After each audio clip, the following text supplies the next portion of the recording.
വിശുദ്ധ മാർക്കോസ് എഴുതിയ സുവിശേഷം 16-ാം അധ്യായം 15 മുതൽ 18 വരെയുള്ള വാക്യങ്ങൾ. അവൻ അവരോട് പറഞ്ഞു, നിങ്ങൾ ലോകമെങ്ങും പോയി എല്ലാ സൃഷ്ടികളോടും സുവിശേഷം പ്രസംഗിക്കുവിൻ.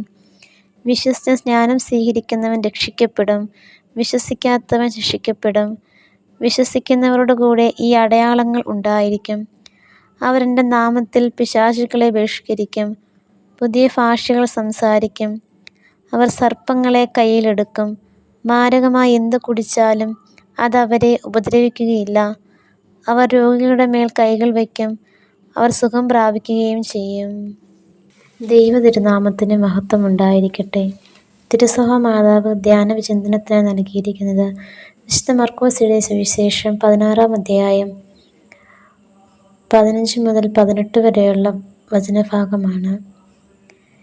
ഈ തിരുവചന ഭാഗത്തുകൂടി ഈശോ നമ്മോട് ആവശ്യപ്പെടുന്നത് സുവിശേഷം വിശ്വസിക്കുകയും അത് ധൈര്യത്തോടെ പ്രഘോഷിക്കണമെന്നുമാണ്. വചനത്തിൽ കൂടി ഈശോ പറയുന്നു, വിശ്വസിച്ച് സ്നാനം സ്വീകരിക്കുന്നവൻ രക്ഷിക്കപ്പെടും, വിശ്വസിക്കാത്തവൻ ശിക്ഷിക്കപ്പെടും.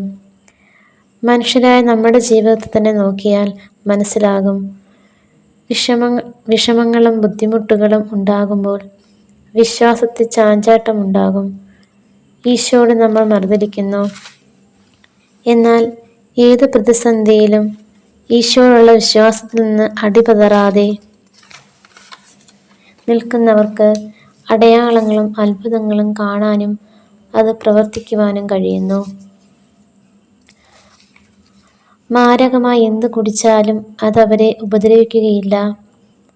അവരുടെ കുത്തുവാക്കുകൾ, ഏഷണികൾ എന്ത് കേട്ടാലും വിമർശിച്ചാലും അതിനൊന്നും ദൈവവിശ്വാസത്തിൽ അടിയുറച്ച് നിൽക്കുന്നവനെ കിടിലം കൊള്ളിക്കുന്നതിനോ അടിപതറിക്കുന്നതിനോ കഴിയുകയില്ല. എന്തെന്നാൽ ഞാൻ എൻ്റെ ക്രിസ്തുവിൻ്റെ മുഖത്തു നോക്കി ചങ്കൂറ്റത്തോടെ ജീവിക്കാൻ സാധിക്കുന്നവൻ്റെ പേരാണ് വിശ്വാസം.